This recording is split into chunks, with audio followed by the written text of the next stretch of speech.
You've got a lesson to learn. I want to give you a chance to learn that lesson.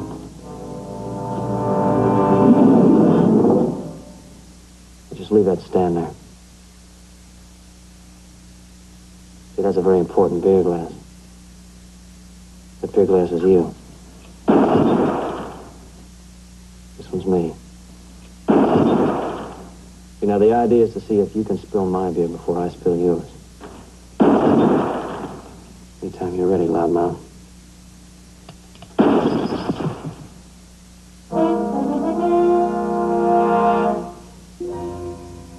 Oh, you would have died of a real bad case of slow.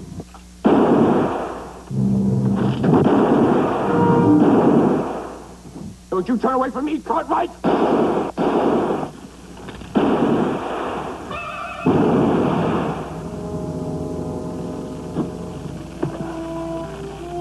You killed my pa!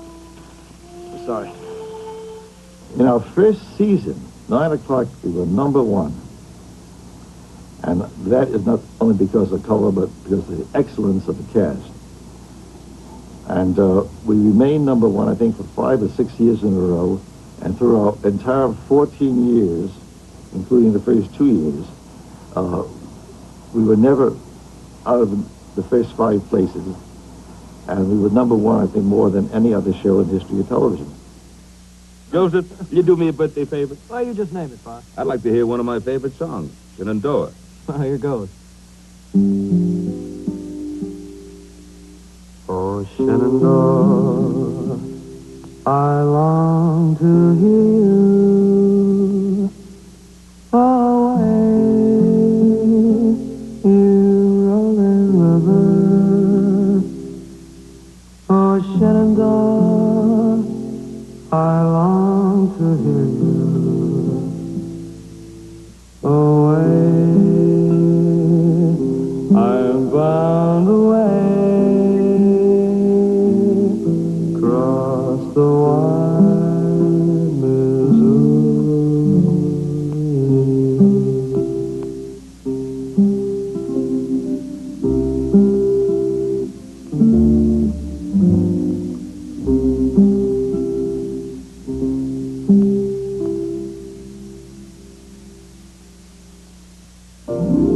The Michael Landon tribute will continue with Ozzie Davis.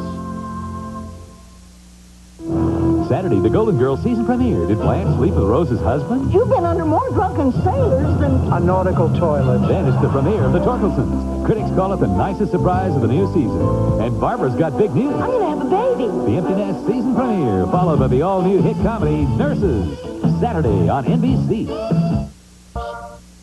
We got some big changes coming up, but not for a while. Forecast at 11.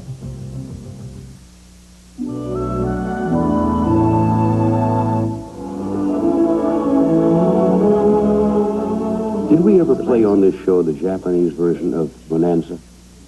Have you ever seen an excerpt of it? Incredible. It is hysterical. 綺麗にしておいてびっくりさせるんだ。そんなことしないよ。こんにちは、やったー。ちびすけいいぞ。兄貴より先に嫁さんもらうのって大したやつだ。チャチ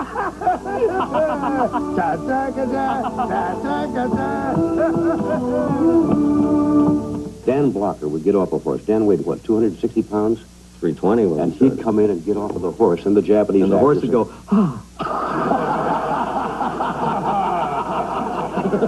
Then this big Dan Blocker, you'd hear, yeah. It was hysterical. All the dubbing. Yeah. They had Hop Sing in the show would go, hello. While most actors in television series were negotiating for higher fees and bigger trailers and star billing, Michael Landon was one of the first to ask for something else. He wanted to direct.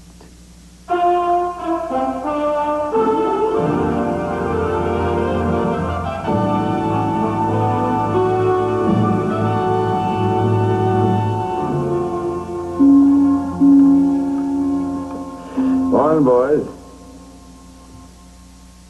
Beautiful morning. Oh, you're awful quiet this morning. I figured you'd be happy to see me. You're insane, Postley. You know that, don't you? You're insane, and you're trying to drive us insane. But it won't work. I feel sorry for you, John. You're down there and I'm up here. And you feel sorry for me. I'm free to go any place I want to. No, you're not. You can't get away from here. You gotta keep coming back day after day, week after week. You're just as much a prisoner as we are. You'll never be free. There was a scene that I was delighted that he wrote for me, in which Candy finally becomes unhinged in his prison, and James Whitmore, the heavy, tosses down dynamite.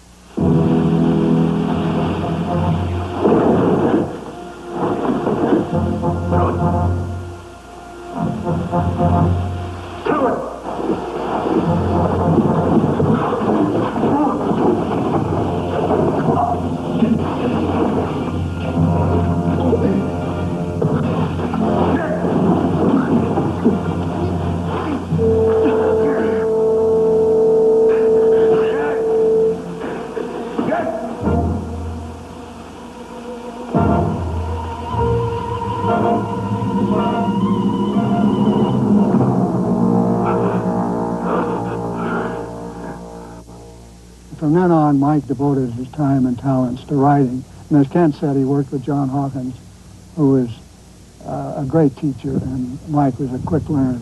I started out by saying that Mike was a brat.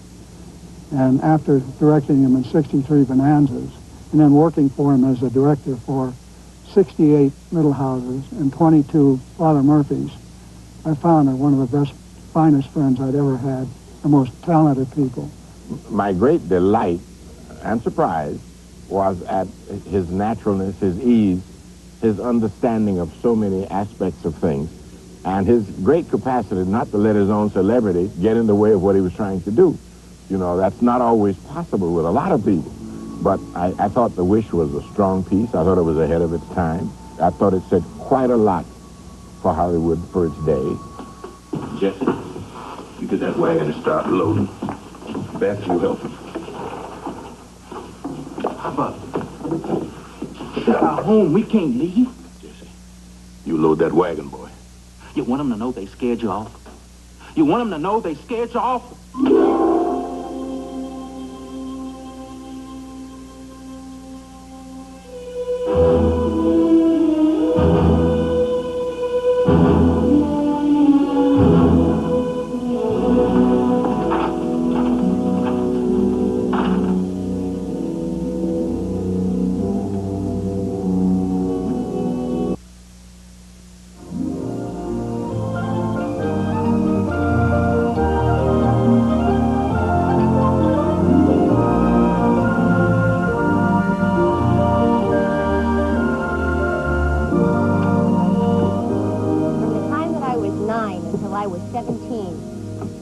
Run out that door 100 times. In later years, I moved to this house.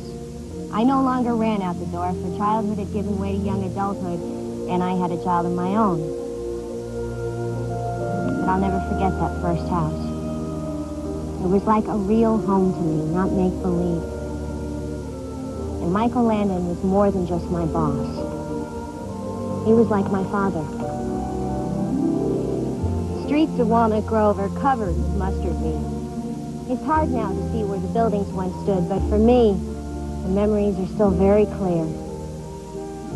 That was the Mercantile, church, Deli's restaurant, the ice house, and the road that led up to the mill.